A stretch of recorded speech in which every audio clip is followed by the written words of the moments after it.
Amén. Bueno, buenas noches a todos. Con mucho cariño, contentos y alegres de verlos, de estar allí prestando atención a la palabra del Señor. ¿Me escuchan bien todos? ¿Sí? Perfecto. Eh, la verdad que lo que Dios está haciendo en la iglesia en este tiempo es alumbrando nuestros ojos para poder entender, comprender qué es la iglesia. Hemos estado ya en dos clases viendo lo que es la iglesia desde la perspectiva de Dios y no tanto de nuestra perspectiva. Tenemos un diseño perfecto de parte de Dios. Dios lo plasmó primeramente en el huerto del Edén. Cuando creó al hombre, lo puso en el huerto del Edén, le dio reposo, le dio descanso, Dios compartía, tenían comunión con Adán y Eva hasta que entró el pecado. Luego lo plasma Dios en su plan, en su proyección de redención y de recuperar lo que el hombre había perdido, que era esa relación con Dios. Lo plasma allí en el desierto con el tabernáculo. Moisés le dice: Dios, hazlo conforme al modelo que yo te di, con colores, diseños, materiales, medidas, todo exactamente como Dios le mostró en el Sinaí, y así también las vestiduras del sacerdocio y del sumo sacerdote. Y Moisés lo tuvo que hacer así. Una vez que terminó la obra, dice que descendió la gloria de Dios en el tabernáculo. Moisés no podía entrar al tabernáculo ninguna persona por la gloria que allí estaba de parte de Dios. Luego vemos en el cielo cuando Juan ve el diseño de la iglesia. Dice: te mostraré la esposa del Cordero, y ve lo que es la ciudad de Jerusalén vestida de novia.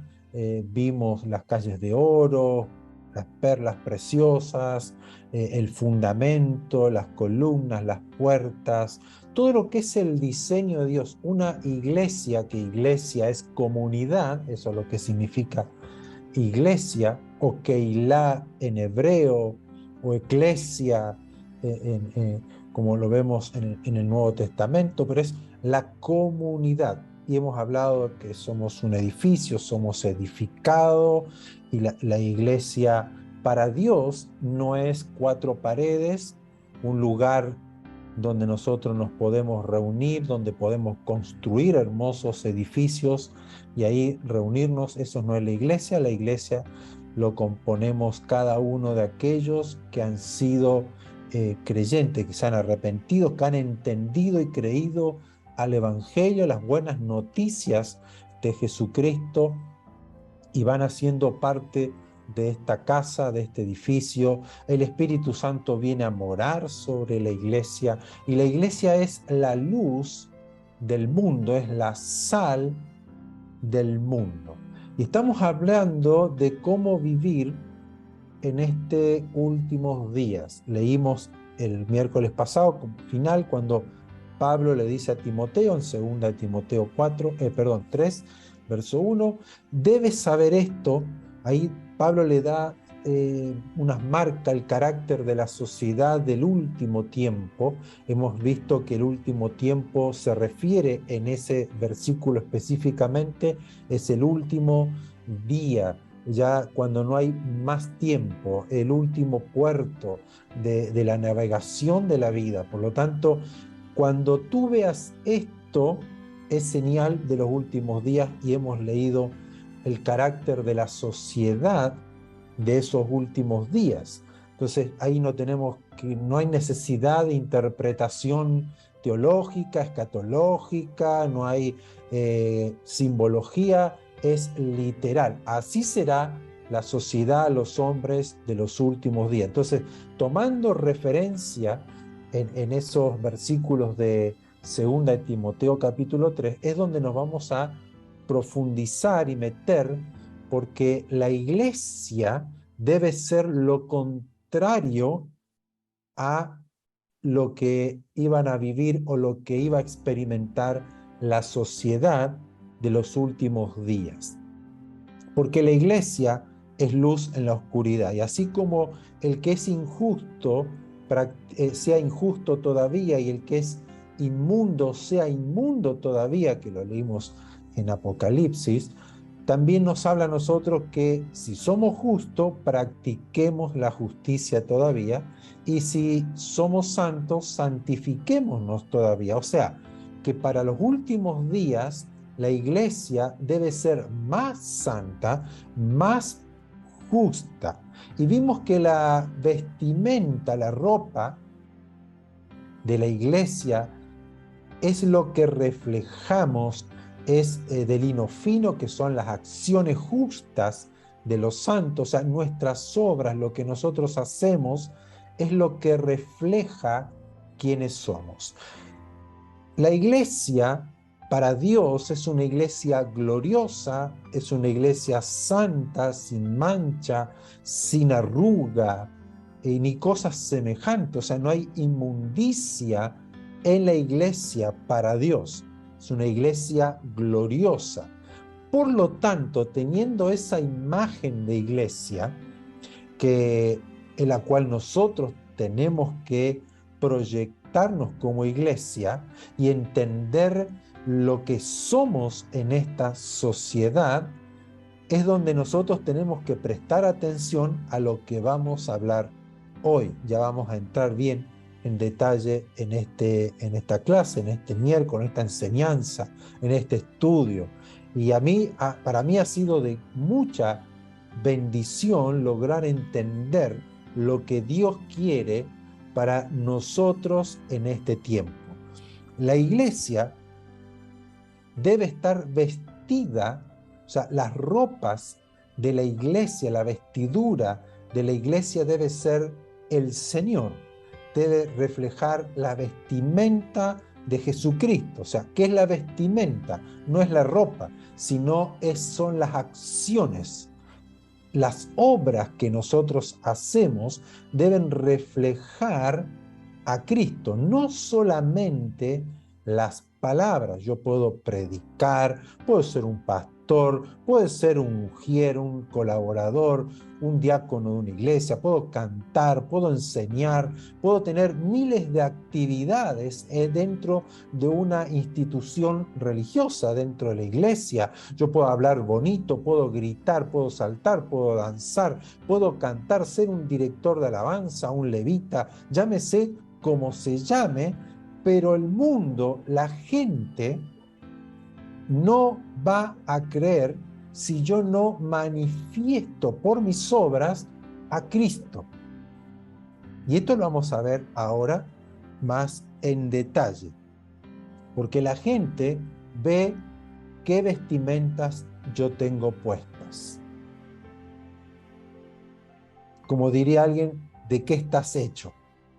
¿No? Porque, ¿qué ocurre? Yo puedo hablar, puedo predicar, salgo a la plaza a predicar, puedo anunciar a Cristo y todo, pero yo maltrato a mi esposa, maltrato a mis hijos, engaño en el trabajo, y un sinnúmero de obras de que yo manifiesto lo que realmente soy. ¿Qué es lo que ve la gente? Es eso. Cómo me comporto en la vida, cómo alumbro en la vida. Debo ser diferente al carácter de la sociedad. Miren lo que dice Romanos capítulo 13, verso 14.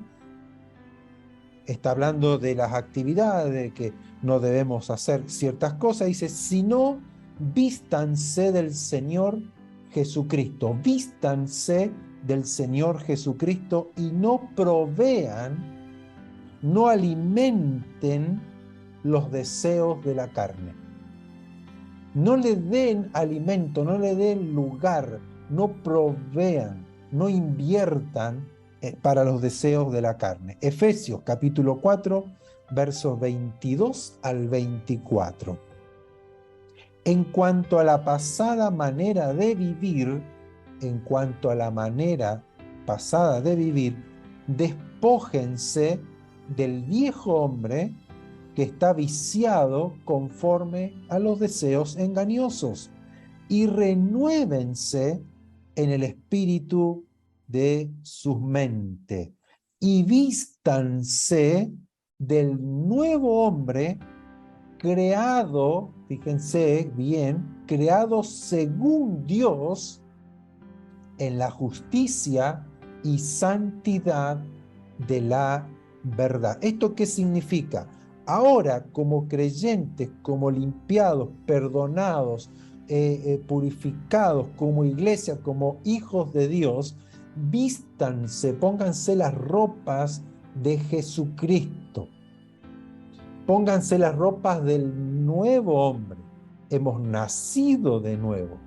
Aquí no está hablando nada en cuanto a liturgia eclesiástica, ni liturgia religiosa, ni dogmas religiosos. Está hablando del carácter de una persona, de una vida. Despójense, o sea, quítense las ropas viejas del viejo hombre, el cual está viciado, está manchado por el pecado, los pensamientos engañosos, los deseos engañosos del corazón, todo lo que nos lleva a apartarnos de Dios, a estar en oscuridad, porque ahora somos hijos de luz. ¿Qué debemos manifestar? ¿Qué debemos transmitir? Es luz. Y la luz viene del Espíritu Santo, viene de Jesucristo, la cual habita en nosotros. Eso es lo que el mundo va a ver. No va a ver lo lindo que yo puedo enseñar, lo lindo que yo puedo cantar en la iglesia, lo lindo que yo puedo desempeñar una función dentro de una institución religiosa, sino lo que va a ver es lo que yo soy, lo que yo hago con mi vida en la sociedad, en el trabajo, en el hogar, en el colegio, donde yo me mueva. La gente tiene que ver en mí la diferencia entre el mundo, entre la oscuridad y la luz. Eso hay que tenerlo bien en cuenta. Y el verso 24 de Efesios: vístanse del nuevo hombre creado, o sea, diseñado por Dios y no por mí. No es que yo voy a ser cristiano a mi manera. No voy a ser hijo de Dios a mi manera. Aquí hay un diseño creado según Dios, que es Jesucristo, el hombre nuevo. En Él yo tengo que reflejarme. En Él yo tengo que meterme, revestirme de Él. Y eso me lleva a renovar el espíritu de mi mente. Por ejemplo, yo en mi tiempo de hombre viejo puedo llegar a tener pensamientos engañosos, pensamientos lascivos, pensamientos de mentira, un sinnúmero de cosas en mi mente que me llevan a actuar. Pero con la mente de Cristo, con el nuevo hombre, yo tengo que tener los pensamientos de Dios. Yo no puedo llegar a Dios, no puedo llegar a una nueva vida sin dejar atrás las vestiduras, los pensamientos del viejo hombre. Yo tengo que dejar y revestirme del nuevo hombre. ¿Por qué? Porque los pensamientos de Dios son mucho más altos que los míos. O sea, el diseño de Dios para mí es mucho más alto que el que yo puedo pensar. Por lo tanto, me tengo que despojar de mi viejo hombre, de mi vieja naturaleza, y revestirme del nuevo hombre creado según Dios, el cual viene a morar en mí, me da una mente, un pensamiento diferente.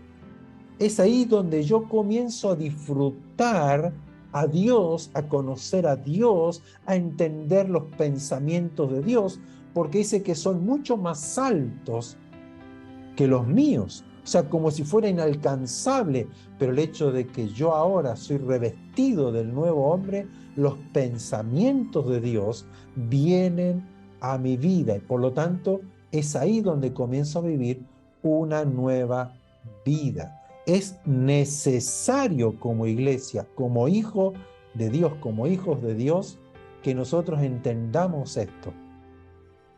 Que ya no pertenecemos al mundo, al reino de la oscuridad, al pecado. Ya el hombre viejo, el que está viciado, ya no debe enseñorearse de nosotros, sino el que es Señor ahora es Jesucristo. Y esto no es algo místico, es una realidad. La presencia del Dios Todopoderoso, la presencia de Jesucristo, la presencia del Espíritu Santo viene a morar en cada creyente. Por eso que somos allí el cuerpo de Cristo, somos la morada, el edificio, la casa, el templo de Dios. Ahí es donde nosotros tenemos que prestar atención, porque el tabernáculo tenía un diseño exclusivo. Por lo tanto, nosotros como templos del Espíritu Santo debemos vivir en ese diseño. Y ahora entramos en detalle. Leímos 2 Timoteo capítulo 3, verso 1, que dice: también debes saber esto, que en los postreros días, que en los últimos días, que al final de los días, vendrán tiempos peligrosos, estresantes, difíciles, confusos, conflictivos, oscuros. Verso 2, porque habrá. ¿Por qué son tiempos peligrosos? ¿Por qué son tiempos difíciles? ¿Por qué son tiempos estresantes? ¿Por qué son tiempos de confusión? Porque habrá hombres amadores de sí mismos, avaros, vanagloriosos, soberbios, blasfemos, desobedientes a los padres, ingratos, impíos, sin afecto natural, implacables, calumniadores, intemperantes, crueles, aborrecedores de lo bueno, traidores, impetuosos, infatuados, amadores de los deleites más que de Dios, que tendrán apariencia de piedad, pero negarán la eficacia de ella. A estos evita. O sea, aquí le da Pablo a Timoteo el carácter de la sociedad de los hombres del último tiempo, del último día. Cuando veamos esto en la sociedad, podemos decir: el Señor viene pronto. El Señor viene a buscar a su iglesia. Se cumple el fin de los tiempos. Ahora, Dios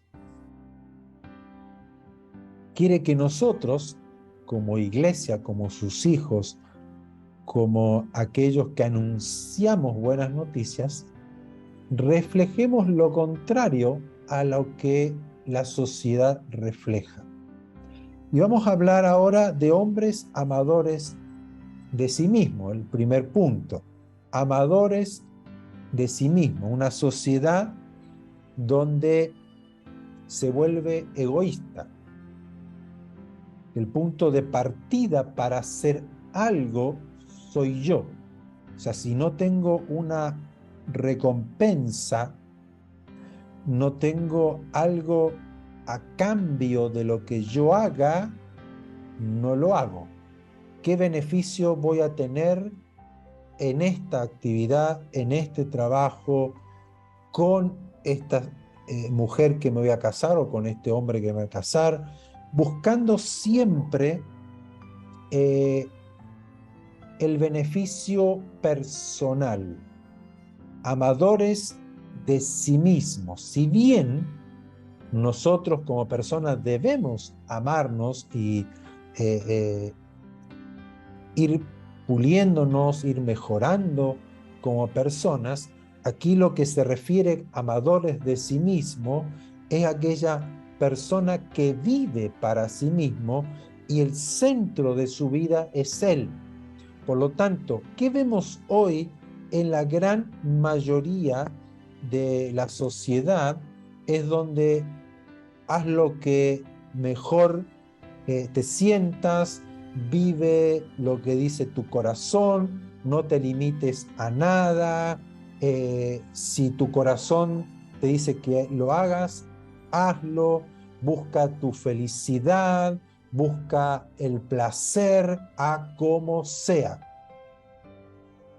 No te limites, no te pongas frenos. La vida es una sola, debes vivirla. Entonces, todo lo que yo haga, todo lo que yo emprenda, está centralizado, enfocado en mis beneficios, no en los de los demás.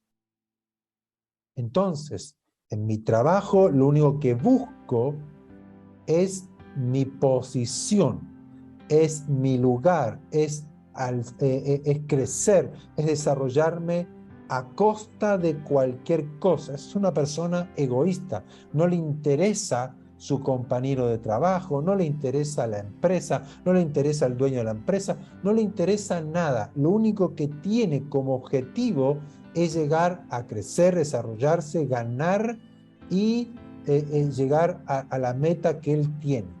Suena, entre comillas, algo bueno, porque uno tiene que poner en su corazón el crecer, el desarrollarse, el avanzar. Pero aquí encontramos que la persona egoísta puede alcanzar esa meta mintiendo, estafando, hablando mal de la otra persona. Cualquier método es válido porque la vida se centra en uno mismo. Ahora, este espíritu egoísta, el amor a sí mismo, el ser egoísta, muchas veces se puede infiltrar y meter dentro de la iglesia. De hecho, muchas de las prédicas modernas de hoy están basadas en este espíritu de egoísmo. Ven a la iglesia y Dios te dará tal.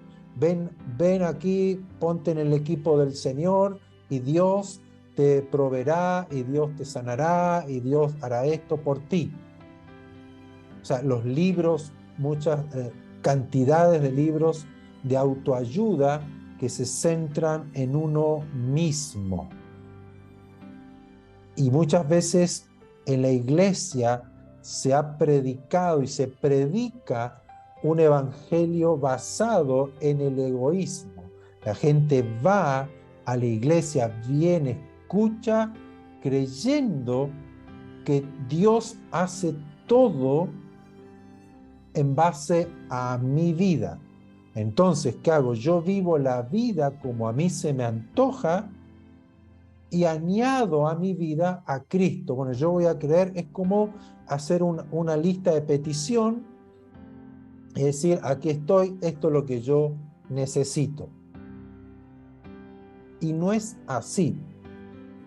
Si bien Cristo, el Señor, se encarga de nuestras necesidades y Él es poderoso para librarnos, para rescatarnos, para sanarnos, transformar nuestras vidas, prosperarnos, Él es poderoso, pero el fin no es ese. Nuestro final es su reino, es irnos de esta tierra porque no somos de este mundo y ser transformados a su gloria y vivir con Él por toda la eternidad y no tener un juicio eterno o vivir eternamente separado de Él. Por lo tanto, la iglesia no debe caer en este engaño del egoísmo. Caemos en el engaño del egoísmo cuando el pastor o la iglesia en sí se centra en ellos mismos. O sea, esta es mi iglesia, esto es lo que Dios me ha dado y Dios va a prosperar esto y tengo que agrandar esto y tengo que extender esto. Y se centra todo en una actividad empresarial, una proyección en cuanto a mi éxito. Por lo tanto, todo lo que yo haga lo voy a hacer en base a lo que yo quiero, a lo que yo anhelo, a lo que yo deseo. Entonces, el egoísmo daña una familia, un matrimonio. Usted se casa y es egoísta es amador de sí mismo, ¿qué hace? No hay una unidad. Usted se casó, pero usted va a requerir de la otra persona que me haga feliz. Va a requerir que la otra persona esté a mi disposición. Y así sucesivamente uno con el otro. Es lo que vemos hoy, una familia dividida, un matrimonio separado, un matrimonio egoísta, que si no se cumple la expectativa de la otra persona, nos separamos, porque cada uno piensa en sí mismo. El egoísmo daña el matrimonio, daña a los hijos, daña a una sociedad y daña a una iglesia. Entonces, si la sociedad es egoísta, donde vemos que cada uno piensa por sí mismo, se ocupa por lo de uno solo, nosotros tenemos que ser diferentes y marcar la diferencia, porque eso es lo que aprendimos de Cristo.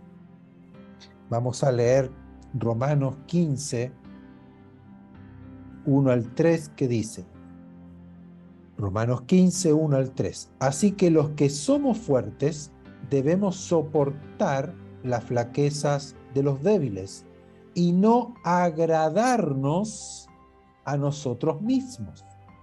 Cada uno de nosotros agrade a su prójimo en lo que es bueno para edificación, porque ni aun Cristo se agradó a sí mismo.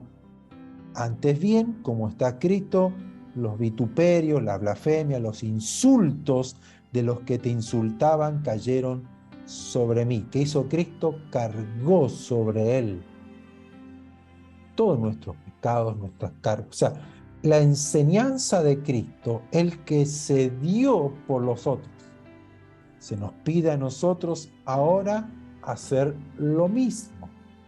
Todo lo que hagamos es para agradar, para el bien, para la edificación de los otros. Segunda Corintios capítulo 5, verso 14 al 15. Porque el amor de Cristo nos constriñe, nos obliga. El amor de Cristo nos obliga pensando esto, que si uno murió por todos, luego todos murieron, y por todos murió, para que los que viven ya no vivan para sí, sino para aquel que murió y resucitó por ellos. O sea, el amor de Cristo, todo lo que Él ha dado, nos obliga a hacer lo mismo, o sea, a morir a nosotros mismos para vivir ahora para Él, no para nosotros. O sea, en la iglesia, en el modelo, el diseño de Cristo, Él es el primero, luego son los demás y luego nosotros. Ya no vivimos para nosotros, sino vivimos para Él. Nuestro servicio, nuestra vida es para Él, y como vivimos para Él, vivimos para los demás, pensando en los demás. Por lo tanto, ahí es donde yo tengo que ir analizando cómo vivo mi vida de cristiano, de hijo de Dios. Eso es despojarme de mí mismo para revestirme de Jesucristo. Filipenses capítulo 2, verso 4, no mirando cada uno por lo suyo propio, sino cada cual también por los demás. Entonces, Cristo, si bien vive en nosotros, nosotros seguimos a Él, tenemos que vivir pensando en el otro. Tenemos que vivir ayudando, bendiciendo, viendo a los demás antes que a mí. Es lo contrario a lo que se vive en la sociedad. Porque la oscuridad avanza, la oscuridad aumenta y vemos todo lo malo, lo violento, lo corrupto, lo sucio, lo egoísta. Y vamos a ver ahora lo avaro, cómo aman el dinero, cómo aman las riquezas de este mundo, pero dice que sobre nosotros aumentará la luz. Por lo tanto, nosotros debemos ser lo contrario, pero mucho más que antes. Porque no nos olvidemos que mientras está la iglesia, el diablo está frenado. Tiene permiso, avanza, pero aquí el que tiene el control es Dios, no es el diablo. La oscuridad puede avanzar, la oscuridad va a aumentar, pero en nosotros debe aumentar la luz. En nosotros debe producirse un avivamiento, encendernos en Dios. Y eso hará la diferencia en medio de este carácter de la sociedad. Por lo tanto, si la sociedad aumenta su egoísmo, que cada uno piensa por sí mismo, cada uno se salva a sí mismo, nadie piensa en el otro, en nosotros debe haber lo contrario, que amamos a los demás, que amamos al enemigo, que amamos entre nosotros como iglesia, que nos ayudamos, que nos apoyamos, que pensamos en el otro, que soportamos al débil, que soportamos al que es medio pesadito dentro de la iglesia, al que recién comienza, que le tenemos paciencia, que lo apoyamos, que le ayudamos, que lo bendecimos, que lo amamos, que lo abrazamos incondicionalmente. ¿Qué ve la sociedad? Va a ver eso. No va a ver qué lindo que predica Alberto, qué lindo que enseña Alberto, cuánto que sabe. Va a ver mi aptitud, mis acciones justas. Si estoy vestido de Cristo o todavía tengo las vestiduras del viejo hombre. El que me las hace, me las paga. Con este no me junto. Este habló mal de mí, chao. No.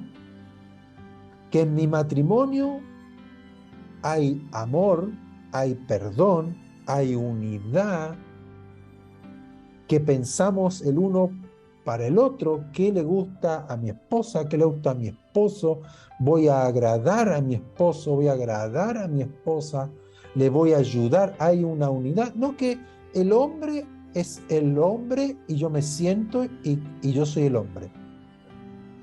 Es un pensamiento equivocado. Porque del otro lado la mujer es si yo soy la mujer y me siento atacada, el machismo, el patriarcado, y comienzan a haber una pelea, un choque y una división en el hogar. Eso lo ven los hijos se tornan egoístas, van al colegio y son egoístas, no prestan un lápiz, no prestan una goma, y el que tiene más dinero se cree mayor que el otro. Eso lo vemos en la sociedad, pero no debe ser así en la iglesia. Porque estamos vestidos de Cristo y Cristo nunca hizo diferencia. Nunca se sentó a que lo sirvan, sino que Él fue y sirvió. Y los discípulos dicen, pero no, ¿cómo tú me vienes a servir a mí? Cállate, Pedro.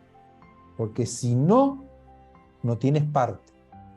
Entonces, si yo, vuestro Señor, el Señor, estamos hablando de Jesucristo, el Señor de los señores, el Rey de reyes, el Dios altísimo hecho carne, el Creador del cielo y de la tierra, se ciñó y sirvió a los demás. Y ahora nosotros queremos que todos nos sirvan. Es que yo soy el pastor. El pastor me tiene que servir, me tiene que atender. Y el pastor es el que más tiene que servir. el que quiera ser mayor de todos, sea vuestro siervo. Y no como un título, ¿no? Porque a veces decimos, el siervo de Dios, como si fuera algo. Pero nadie dice el esclavo de Jesucristo, el sirviente de todo. Siervo en la antigüedad es como decir hoy, no sé, soy el operario que gano el mínimo, soy el que barro el galpón, la bodega, el que limpia. Nadie quiere ser eso, ¿no? No, pero yo soy el gerente, yo soy el encargado, yo soy el jefe, yo soy el administrativo, yo soy el a cargo, y le ponen, ¿no?, los títulos que hoy tenemos en las empresas, ¿no? Soy CEO.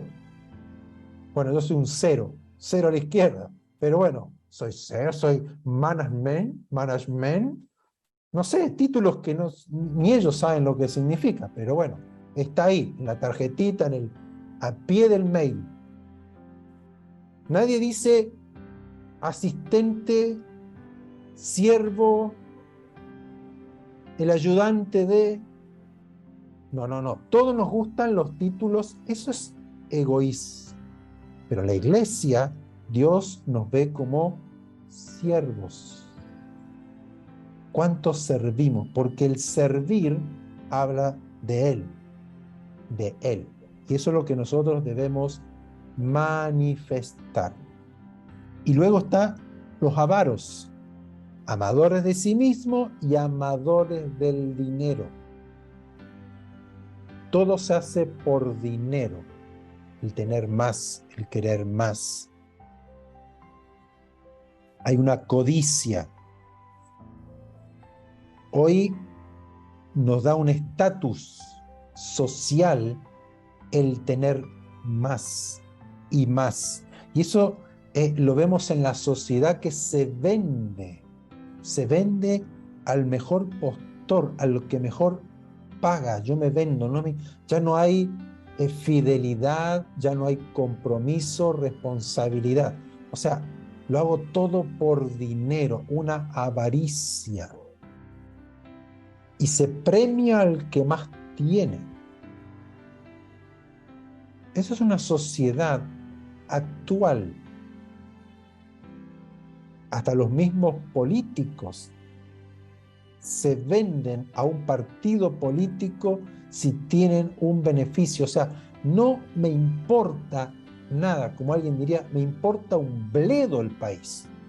Me importa un bledo los pobres, me importa un bledo los salarios, me importa un bledo la salud de un país. A mí lo que me importa es ser presidente, tener el poder, ganar dinero, hacer negocios turbios, porque esto es la papa. Y nosotros vamos y peleamos y discutimos por un partido político. No les interesa la vida de la sociedad. Y la sociedad no les interesa tampoco el uno al otro. Y todos hacemos por dinero, por avaricia, por codicia, queremos tener cada vez más y más y más. Ahora, en la iglesia, ¿qué es lo contrario a la codicia? ¿Qué es lo contrario a la avaricia? Vamos a leer algunos versículos. Primero, leemos Colosenses capítulo 3, verso 5. Hagan morir lo terrenal en ustedes. Hagan morir lo terrenal en ustedes. Fornicación, impureza, pasiones desordenadas, malos deseos y avaricia, que es idolatría. O sea, si yo amo al dinero, vivo por el dinero, trabajo por el dinero, obviamente siempre debe haber una recompensa, necesitamos el dinero, se necesita para la iglesia, se necesita para comer, se necesita para vivir, pagar el dividendo, pagar el arriendo, pagar los impuestos, comida, ropa, es necesario, es una necesidad, pero el avaro es el que ama al dinero, es una diferencia. Y el amar al dinero es idolatría. Lo contrario a la avaricia, a la codicia, es el dar, es el generoso. Porque el avaro no da, sino que retiene. El avaro no ayuda, sino que saca provecho. Todo es para mí. Amo mi vida, amo mi casa, amo el dinero. Lo demás, pobres. No me interesa, no me importa. No debe ser así en nosotros. Tenemos que marcar una diferencia. Debe haber en nosotros una marca distintiva. Tengamos mucho o tengamos poco, porque a veces somos avaros, codiciosos, teniendo poco. No es solamente el que tiene mucho. Y no necesariamente el que tiene mucho es codicioso o avaro. La avaricia me lleva a vivir y enfocar mi vida en el dinero, en las riquezas, en las posesiones. ¿Qué es lo contrario? Es dar. Vamos a leer 1 Timoteo capítulo 6, versos 6 al 10 y también el 17 al 19. Dice, pero gran ganancia es la piedad acompañada de contentamiento, porque nada hemos traído a este mundo y sin duda nada podremos llevarnos o sacar de aquí. Así que teniendo sustento y abrigo, estemos contentos con esto, porque los que quieren enriquecerse caen en tentación y lazo, y en muchas codicias necias y dañosas que hunden a los hombres en destrucción y perdición, porque raíz de todos los males es el amor al dinero, el cual, codiciando algunos, se extraviaron de la fe y fueron traspasados de muchos dolores. Ahí Pablo lo deja bien claro, que codiciando el dinero, las riquezas, muchos se extraviaron de la fe, se desviaron y fueron traspasados de muchos dolores. Por lo tanto, el amor al dinero es la raíz de todos los males. ¿Qué tenemos que hacer nosotros? Es ser generosos, es debe ser la marca distintiva de la iglesia, la generosidad. Dice que Dios da en abundancia. Nunca Dios da egoístamente. Nunca Dios va a dar con pequeñas cosas. Siempre Dios da en abundancia. Grande es su salvación, grandes son sus bendiciones. Nunca da poco, porque en Él hay abundancia y hay un corazón generoso para todos. Ahora, el verso 17 al 19 de la misma carta que leímos recién, dice, a los ricos, porque en la iglesia no podemos echar a los ricos, a los ricos de este siglo manda que no sean, ¿qué? Altivos, ni pongan la esperanza en las riquezas, las cuales son inciertas, sino que pongan la esperanza en el Dios vivo, que nos da todas las cosas en abundancia para que las disfrutemos. Que hagan bien, que sean ricos en buenas obras, dadivosos, generosos, atesorando para sí buen fundamento para lo porvenir, que echen mano de la vida eterna. Y tenemos una sociedad avara que ama las riquezas y se ama a sí mismo.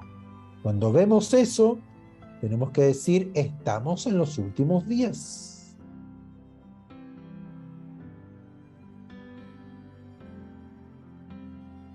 Gente que vive para sí mismo, no le interesan los demás, son egoístas y son avaros. En una familia, matrimonio que es egoísta y es avaro, terminan separándose o viviendo en el mismo techo, pero separados, cada uno viviendo para sí mismo.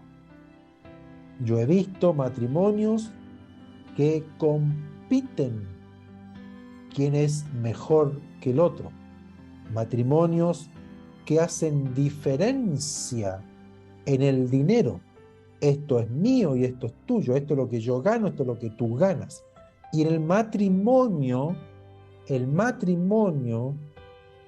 es el reflejo de la unidad de Dios.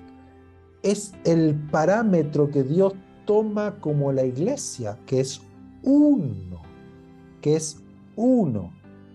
Entonces, yo no puedo hacer distinción, división, separación en el matrimonio, ni tampoco en la iglesia, porque somos uno, así como Dios es uno y no hace diferencia.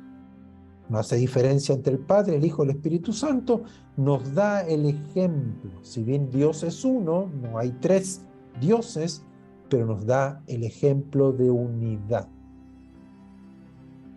Los hijos no pueden ser egoístas. Un egoísta es un inmaduro, ¿no? Que no presta nada, que no da nada, que piensa en sí mismo como un bebé, un niño, ¿no? Pequeño. Pero la iglesia en este tiempo, cuando vemos una sociedad, un país, un mundo egoísta y avaro, nos estamos dando cuenta que la iglesia debe alumbrar más, debe dar el ejemplo, debe marcar una diferencia, pero no va a ser algo obligado, no tiene que ser algo aprendido, es algo que se da por sí solo. ¿Por qué? Porque la iglesia está revestida de Cristo. Ese reflejo que hay que dar por su naturaleza, su carácter. Dios es generoso. Dios da en abundancia. Dios ama a los demás, ama a los justos e injustos. En nosotros debe haber el mismo carácter. Yo amo a mi hermano, amo al que está a mi lado y amo también al que me calumnia, amo al que me injuria, amo al que me persigue. Y eso no es un esfuerzo, una obligación, un peso, no. Debe ser algo que brota solo. Debe ser así, porque la misma presencia de Dios es la que mora en mí, por lo tal es lo que yo debo reflejar. Cuando yo voy entendiendo esto y vamos a ir leyendo y viendo el carácter de la sociedad punto por punto y cómo la iglesia debe reflejar completamente lo contrario, eso es la iglesia. Es lo que el mundo va a ver, lo que la gente va a ver. Que aquel que me injuria, que me calumnia, que me persigue, que se burla, que se ríe, que me hace la vida imposible en el trabajo, y yo lo perdono, y yo lo amo, y yo lo ayudo, y si necesita algo yo voy a estar al lado de él, estoy marcando una diferencia, porque el mundo no lo va a ayudar, el mundo no lo va a perdonar, y el mundo no lo va a amar.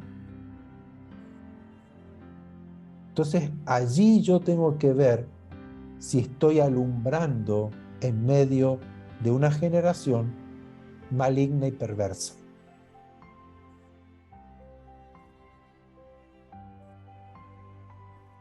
Vamos a orar para que el Señor nos ayude, que haya en nosotros un corazón abierto, sincero, transparente, porque no nos podemos ocultar ni esconder de Dios.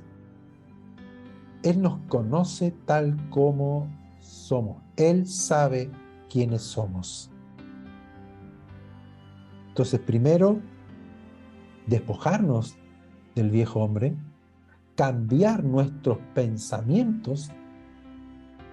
No es que yo ahora soy cristiano porque creo en Cristo solamente y voy a una iglesia evangélica o soy parte de una congregación cristiana, sino soy cristiano porque mi vieja naturaleza murió y ahora yo vivo para Cristo, Cristo vive en mí, soy una nueva persona, un nuevo hombre, una nueva mujer, creado según el diseño de Dios. Y eso va a reflejarse y se va a notar en la sociedad. Esa es la iglesia en medio del mundo, la luz y sal de la tierra. Y en los últimos días, los cuales estamos viviendo, es cuando más tenemos que alumbrar y vestirnos de las vestiduras de Cristo, o sea, vestidos del Señor Jesucristo. Y vamos a orar para que el Señor pueda tocar nuestro corazón, nuestra mente, nos ayude, porque Él es amplio en perdonar, en bendecirnos, en ayudarnos, en levantarnos, sostenernos, porque su amor es incondicional. Amado Rey, amado Señor, te damos gracias porque estás aquí con nosotros.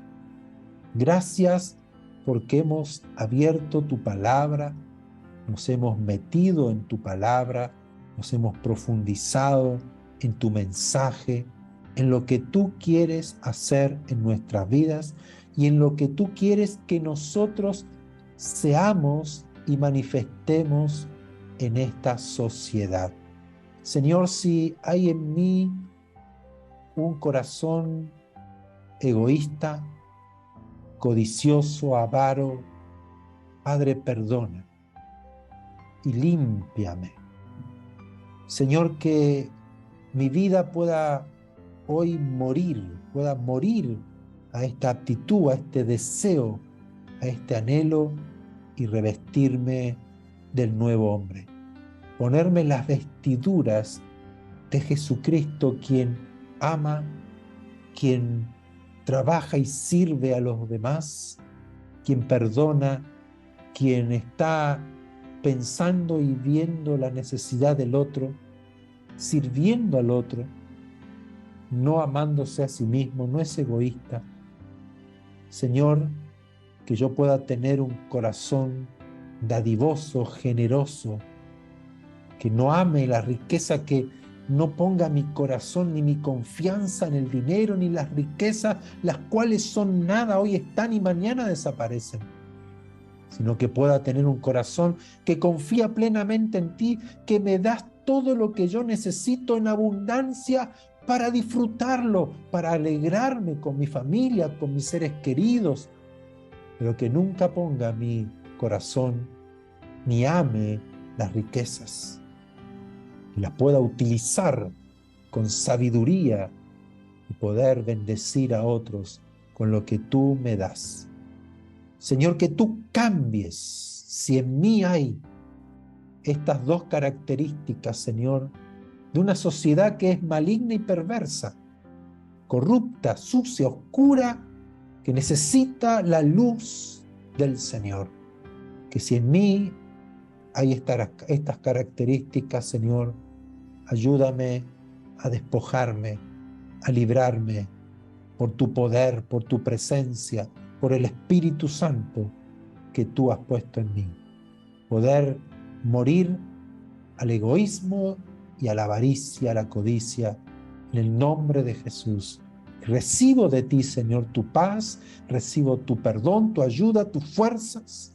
Recibo, Señor, el renuevo, la luz que me alumbra y me hace ver todo mi interior cómo estoy delante tuyo.